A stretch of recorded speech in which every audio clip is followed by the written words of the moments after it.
my friend, it's Pat Sloan here on Friday. So this is the last day for the Breakfast Club, and I have a beautiful parade of tops, and a few finished quilts by you. And that is so much fun. So let me just show you, if you are new and just arriving here and have no idea what the Breakfast Club is. It was a quilt along I did of applique, which I haven't done an applique one for a long time. So I designed all the blocks, and it's a fun, whimsical little project. And the patterns are free, so they're out there. What I am so excited about is that so many of you participated. Honestly, I thought it was going to just be Laura and I.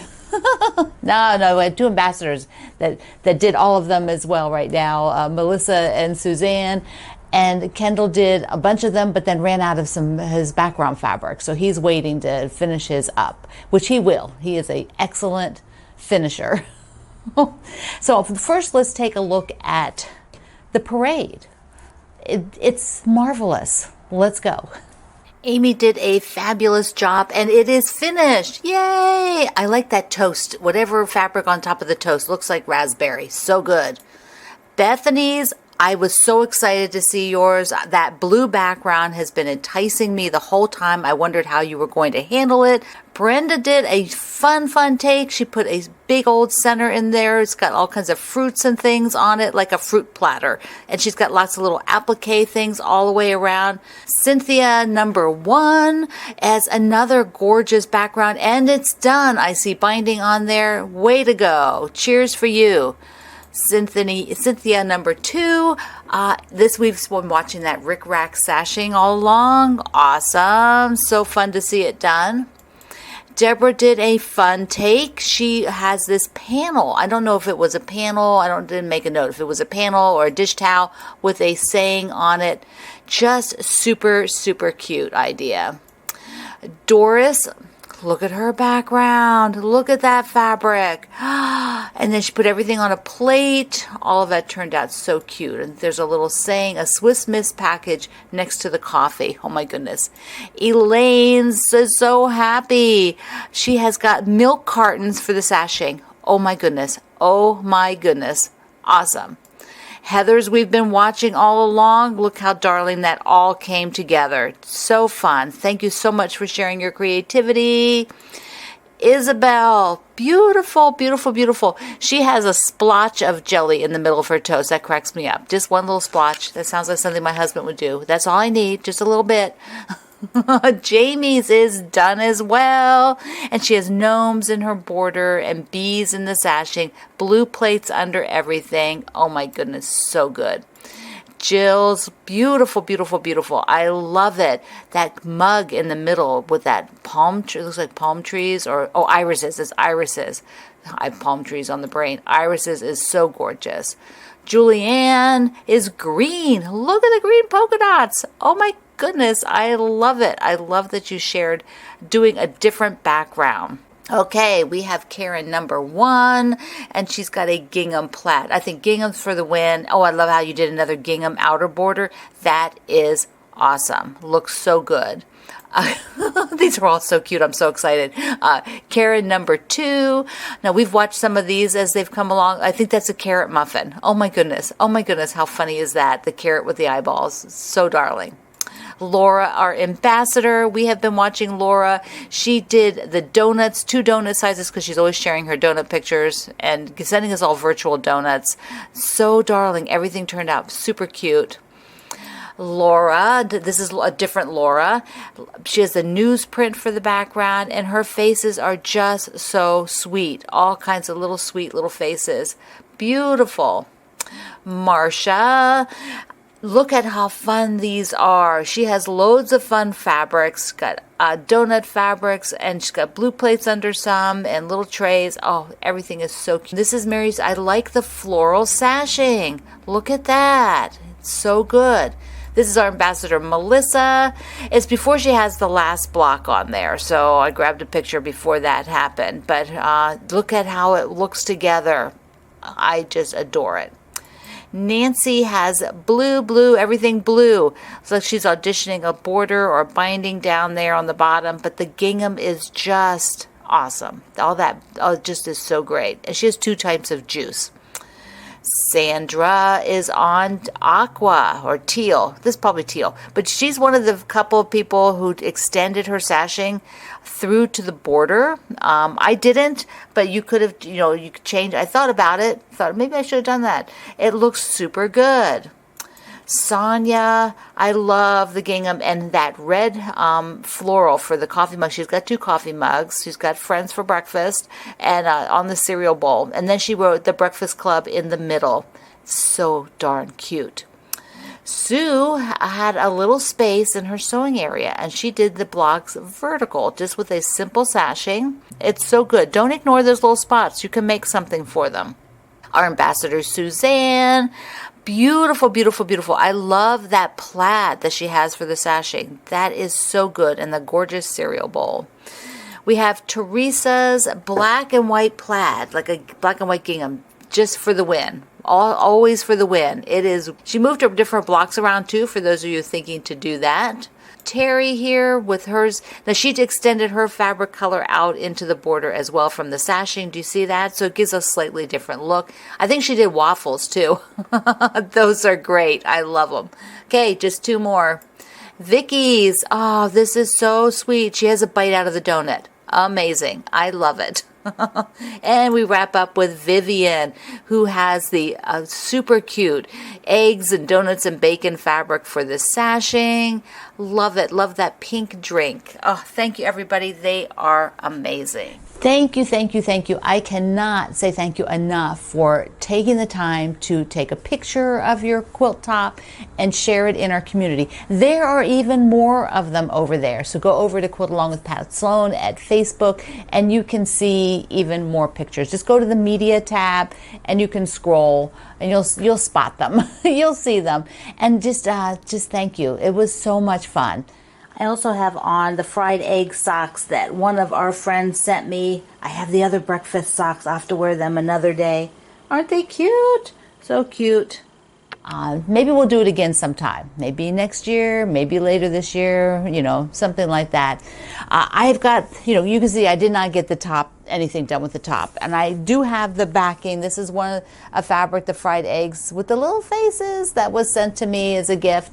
And it's pressed. That's why it's kind of like laying around because I need, yesterday I cut that batting. You saw that on the video. So batting is... chunk of batting's down here. I need to take it and go ahead and baste it, plus the canning jars, plus the table runner. So there. that is on the agenda. Okay, so for today I want to do a mercantile block and then show you how to cut away the background. So that is what I'm going to do, and it's going to take us I'm gonna talk a little bit about some fabric selections and then make the block and then show you the process of cutting away the backing. It's very simple, but I'll just show you anyways. So let's go. But wait, before we go do that, the color of the month, once a month I give you a color. We're going to share things in that color. So color method, green. Big surprise, right? Green. So first let me just show you one of my green pieces. Here is a table runner with the shamrocks and a block in the middle using some of my fabric Morrison Park on the back in the green. These are fun to do. Super, super fun to do. Link to the pattern in the description box under the video and at my website today. But with those you might like to see the quilting, my friend Cindy did these sort of bigger orange peel quilting. Yeah. So see the orange peel, and then the border, she centered so the ovals were in the border, but on the block in the middle, she did a different design. So in the block in the middle, there, she did this, could get it centered, right? So she did this design where you can see the curves that come around. Yeah, so great. I think I'm going to hang this like a banner here in the kitchen area, or in the hall by the front door where I hang something. I think I'm going to hang it like a banner like this. because you know, any table runner you have, that if you maybe don't want it up for a long time, like I won't leave this up for a long time. So I'm going to change the quilts out, but it just isn't going to happen today, or I'm thinking that I'm going to take my time because I need to gather up all the green quilts and then figure out which ones go where, and it takes a bit. And when this happens, I might actually do some other colors this time with it, mix it in a little bit, because I'm going to leave them up through March and April. I won't change them out again until sometime in May. So they're going to stay up for a little bit longer. So I want something, you know, I got it balanced out. Anyway, let's go make a mercantile block. The block I'm going to do is this chunky Churn Dash, which really reminds me of a quilt we have that belonged to Greg's grandma, Mama, and it has these big, oversized, way bigger than this, Churn Dash that someday I need to make into a pattern. They're just oversized and fun. But so I kind of want to put this in this mercantile as a tribute to his grandma, since this quilt is a tribute to Lori Holt's grandma. So I just thought that would be really cool. So let's look at the fabrics. I have got, now remember I'm putting this gingham and everything, so I had to pick like which fabric did I want to replace on here with gingham, and I've decided to do the green. So it's not so heavy. These are big units. I don't want so much heaviness for this particular block because I want to balance it a bit. There's a block or two that has very little gingham, so I want this one to be one like that. So in order to audition that, I can just put, see if you want to see a little bit more, open this up. So I can just kind of put that in the center, and then yellow, I think the black and yellow is so classic. Put that in the center. And then I'm going to use the same fabric that she has for the triangle because I haven't used that much. I've only used it one other block. So I want to bring it back down here into the last blocks. So that is it. So I'm going to cut this and then sew it. I'm going to cut it and sew it. Then we will do the circle, and I'll applique the circle down and then show you how to cut away behind it. Cutting away behind applique is a very old traditional thing to do. When people hand quilted, going through all those layers was really difficult. You didn't, so you eliminated layers if you could. It also, if you have a lot of applique and things get stacked, it can feel like a mattress pad. If you don't remove some of those layers, it no longer will be soft and pliable. It'll start to get pretty stiff. So I have cut away many times in the past, but once you start working with your 3 layers for the most part, doesn't need it. I'm cutting away here because of the interfacing. I don't generally use interfacing, so this is kind of something I haven't done for a long time, and the interfacing is stiffer than I prefer. So I will cut it away, so I just have a little bit of interfacing left underneath where my stitching is. So let me make the block and then we'll make a circle. Here it is all pinned so that I can just sew right on this line, which will be adhering the stabilizer, and so we turn the edges under. This is the foot that I use because it's open and I can see better than my 1/4 inch foot. I want visibility to be able to see this line, much like I will with applique, this is my open toe applique foot. There's the foot, and you can see the line, and I'm pretty much just going to be sewing right on the line. So it's like really easy. You're just sewing all the way around on the line, and then we'll be cutting a slit in this interfacing, turning it inside out, and then appliquing it to the background. So let me go ahead and finish this. Here is our chunky Churn Dash, and now it has to be sewn with the interfacing. So let's take a look. The interfacing, I went over that the other day, and remember, Lori Holt is doing step by step by step for each one of these blocks at her blog and her video. So you have 2 ways to go and learn about that. She does each block, showing you placement and everything. So I'm not going to go into great detail, but I do want to place this one. And it's simple. This square here is 2 inches. And so that means the marking that I did, let me get you closer. So this marking needs to be on all 4 sides, 1 inch in from the seam. So I just need to be sure, okay, that one is, I just laid it down randomly. and that one needs to be shifted just a little bit. Then, you know, you got to check, did you undo that one too much? I mean, it doesn't have to be too particular, more so when you're on the placing it on the background side of things. But, you know, you just want to be sure you have enough interfacing. You're not cutting off points or anything like that. Okay, that one could go up just a little. All right, so I am good. And what I'll do is pin all this, and then we'll sew on this line like I showed you before in one of the prior videos. Here is the line sewn all the way around, and I pretty much just have to slit this and turn it. And we did this before, but I'll just show you the slitting, and then I'll turn it and I'll press it. But when you slit it, you just want to be sure you're not catching your block, so just pull it apart like that and cut. I'm using my Havel scissors today. Just be really careful when you're coming out here. You know, you don't have to do all the way to the edge or anything. I forgot what I was doing there. I went all the way to the edge. I didn't need to go that far. So pretty much, oh, I forgot. We gotta, my brain's doing something else. We need to trim around here, like 1/4 of an inch.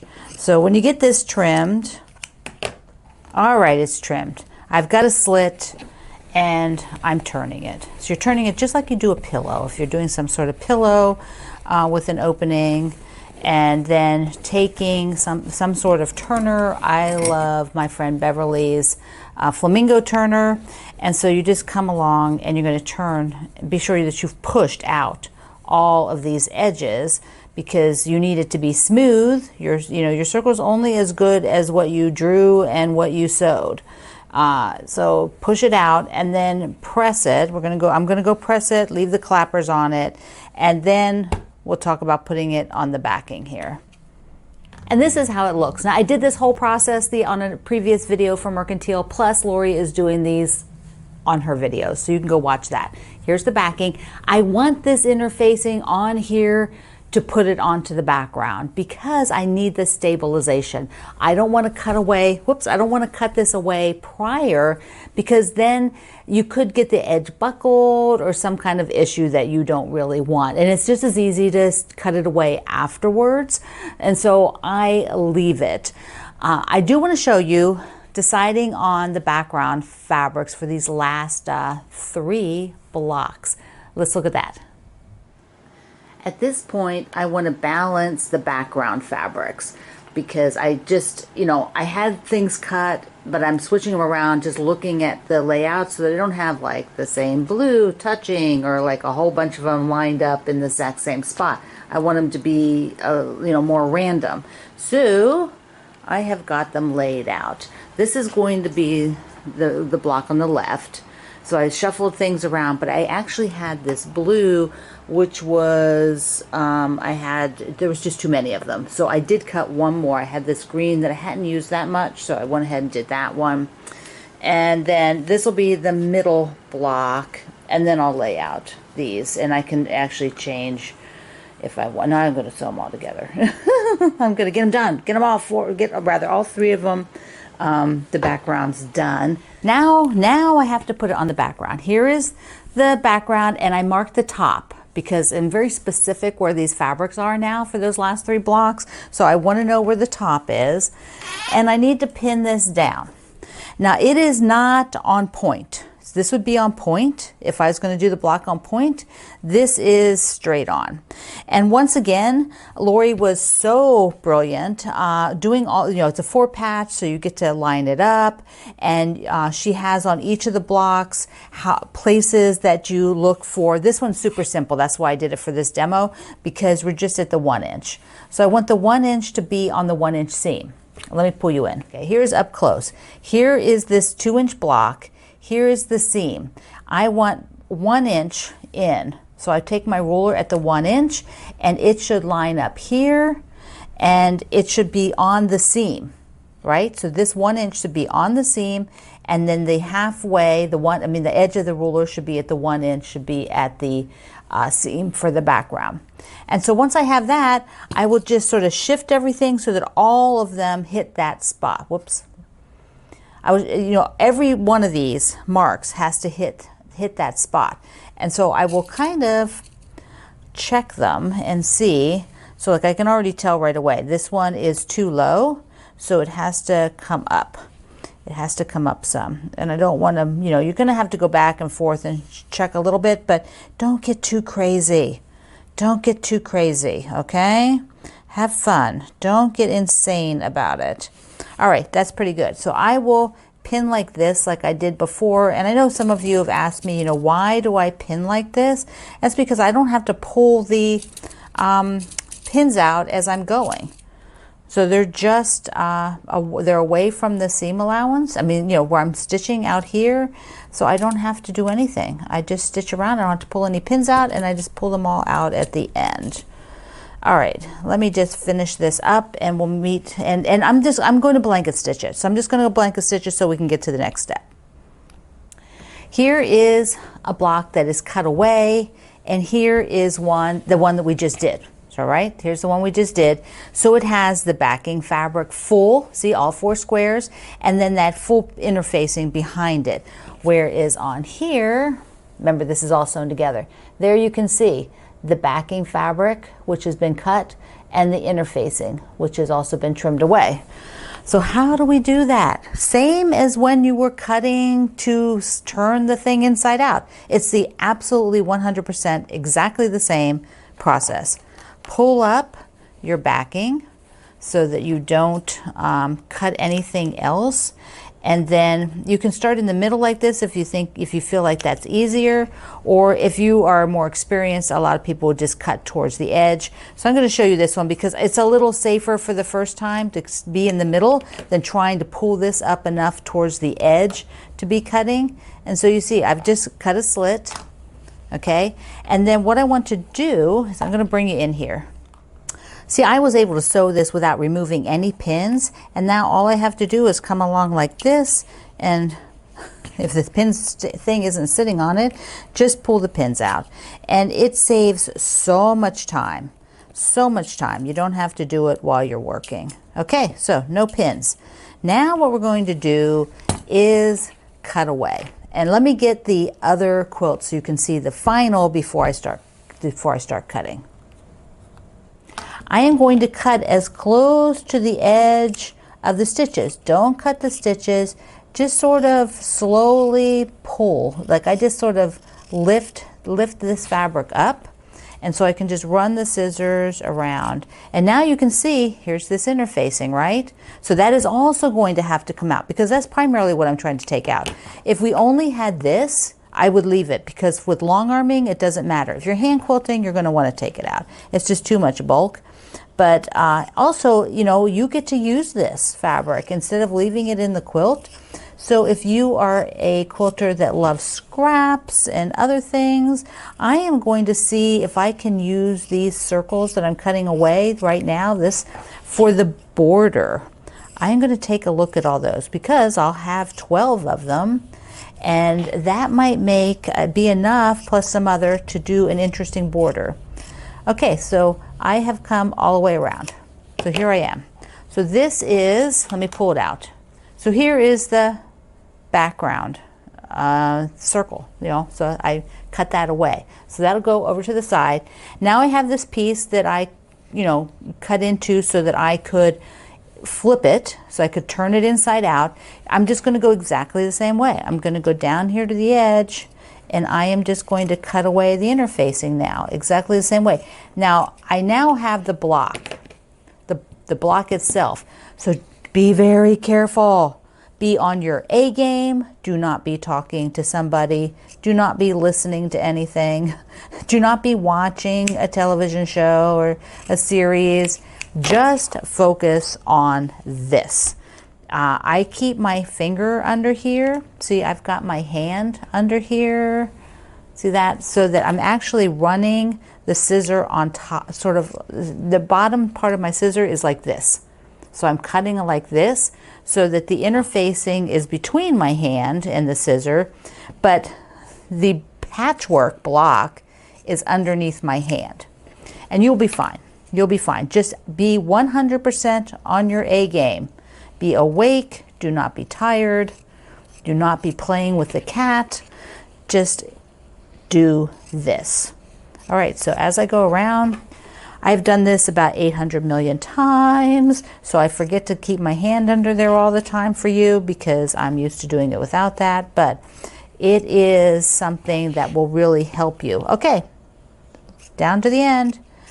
And there we go. So now I have this interfacing. If you are someone who uses interfacing a lot, you now have all this to reuse. So this is actually very cost effective. It saves you interfacing to cut it away. It saves you fabric to cut it away. So I have this gorgeous fabric now that instead of being in the quilt, I can now use it for something else, hopefully for the border, because I think I can do something with all of those for the border. So the block now has the backing cut away like this, and if you wanted, you could go give it another press, and then it is ready to go. I'm going to put them up on the wall all together so you can see them. There they are, the 9 that are all sewn together. Remember, side by side, there's no sashing, and then the one that I just did. And I kept the clip on the top because that way, you know, since it's not sewn to anything else yet, I can remember its placement, you know, which way I want to rotate those fabrics. And I'll have a picture of this. I'll take a picture of it too. And yeah, so that's the witch's garden up there, the left side. I just pinned it away to do the work today. Oh, there's the other side. So I have to sew those two together, so that is kind of done for next week. Okay, so there we go. So cutting away is easy. And there we go. Happy Friday, happy Friday. Let me know if it was good information to show you, looks like Pac-Man, show you how to do this. And if you're, I'm excited to try to figure out a way to use these for the border. I will figure out something. Okay, I love you. Oh yeah, and thank you for all of your Breakfast Club quilts. Oh my goodness, what a parade. So I love you. Mwah. Thank you for being here in the Sloan Zone. I will see you online.